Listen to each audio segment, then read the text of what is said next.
So Carbink and Diancie are supposed to be two Pokemon that are related to each other somehow, but it seems the connection between the two is what decides how different they are. Carbink is a rock Pokemon. Diancie is more of like a jewel Pokemon. Carbink is like Diancie, but not as valuable and not as rare. Diancie is a Carbink that underwent a very strange mutation to the point where, even to this day, it confuses people. Carbink is a common Pokemon if you know where to find it. It deep in caves, it's pressurized, and it just exists the way it does. And then you have something like Diancie, where because of its rare mutation, something to do with the cave pressure that it is, and the kind of gemstones and jewels that it's made of, is what caused it to go from a Carbink to a Diancie.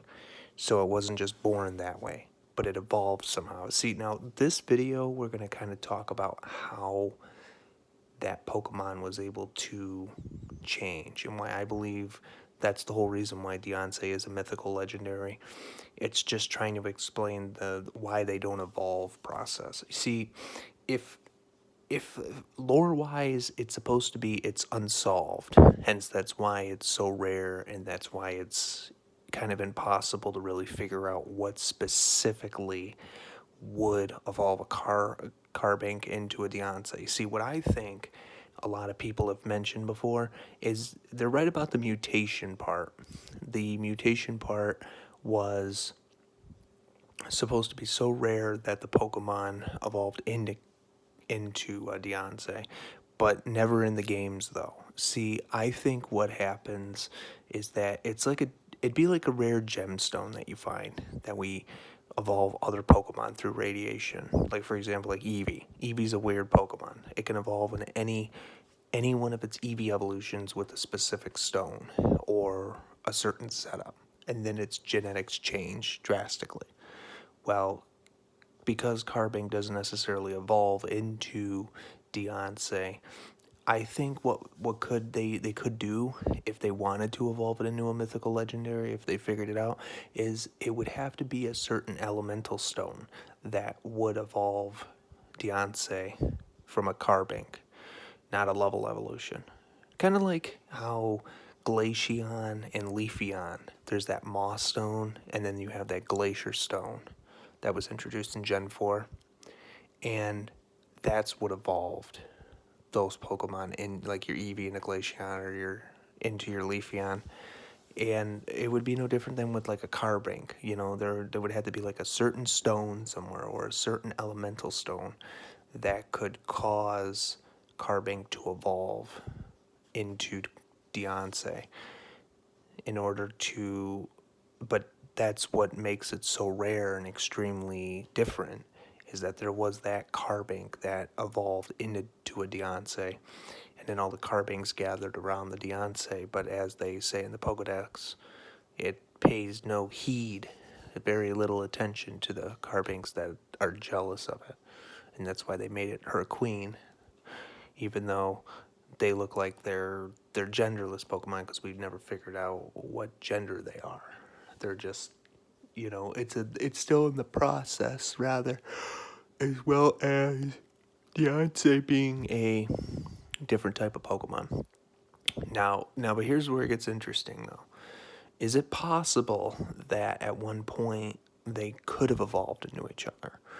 And if you look at where they're at in the Dexter entries, Gen 6, Carbink is way near the end, and so is Diancie. Now, I think what they decided to do was they still decided to make two different Pokemon, and it's very possible that they just decided to have a better idea. I can see why they would want to do that, but at the same time, it's kind of hard to really say. I think they just decided that because it's supposed to be a different Pokemon entirely. I don't think that's why they decided to evolve Carbink into a Diancie, because Carbink is still I still think it would technically be a mythical legendary because, and I don't think at one point it was not a mythical legendary. I think they always intended it to be a mythical legendary because of that mutation. I think that was the intention from the very beginning because, again, Carbink was added towards the very end. They're just very similar though. But again, I could be wrong, you know. I just think that they decided to create a Carbink, and because the whole reason it is a mythical legendary is because to this day even the Pokemon researchers cannot figure out how that Carbink mutated into Diancie. But we know it had to have been some kind of radiation stone that helped out and evolved it from Carbink to Diancie. So technically speaking, okay, I am sort of wrong. It did evolve, but it's still a different Pokemon though. But it didn't evolve in the but its evolution is still different and not decided. Hence, that's why we, in the games at least, what we don't see. So, can we technically say Carbink evolves into Diancie? Yes, because, but we just don't know how though, because the evolutionary process hasn't been figured out yet.